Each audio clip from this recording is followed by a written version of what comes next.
So karon nata karon dari sa Just Do It Eatery. Dari sa Kihari Tangkulan Manolo Fortich. So ang atong interviewon kay si Ma'am Claire ang tagiya sa atong eatery. Oh, good day, ma'am. Kanang my first question is, what are your main costs your business incurs every month? Rent, salary, then electric bill and water bill. Yes. So, question number 2, how do you classify your cost, the fixed cost, variable cost, and the mixed cost? Fix the current, the rent of the building, electric bill, and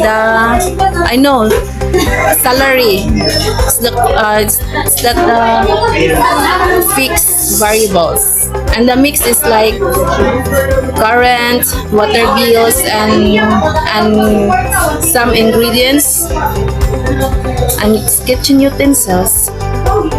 So, the question number 3, ma'am, is how do you prepare and monitor your business budget? To make a ledger kanang para ma-monitor na ko ang pila kong sales and pila kong nagasto for the month, and the daily for journal is to identify kung pila akong magasto every day, kung pila pud akong total sales for every day. Muna akong kuan nga para makita na ko siya kung pila gyud ang akong halin for every day and for the month. Thank you. So, question number 4, what strategies do you use to manage and control your cost? I use that strategy that control my cost is to establish detailed budget and tracking expenses against projection, and listing the product that you want to buy, that the food you cook and to serve like that.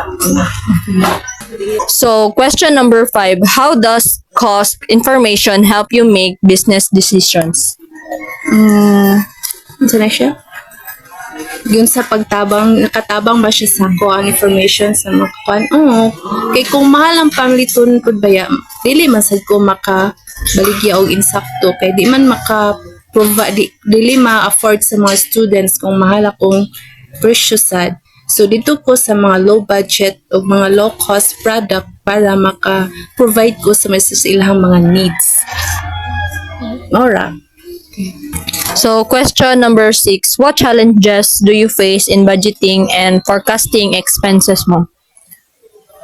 Unsa akong mga challenge unsaon pag-budget sa mga palitonon sa tungod sa kamahal, o unsaon pag-costing sa baligya nga para ma-afford sa mga estudyante, o unsaon pag-budget, unsaon pagkuha sa mga rent nga na bitaw, o sa pagbayad sa kuryente. Mo ni challenge sa mga business karon tungod sa kamahal na sa mga palitonon.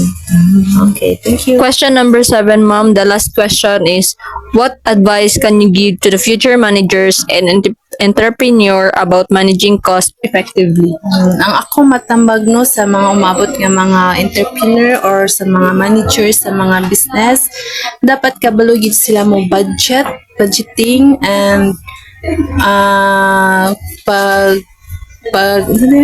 pag-manage sa mga expenses, ug kabalo pud sila mutanaw sa kinahanglanon sa mga customers kung kaya ba nila paliton ang mga product nga ilang ginabalig.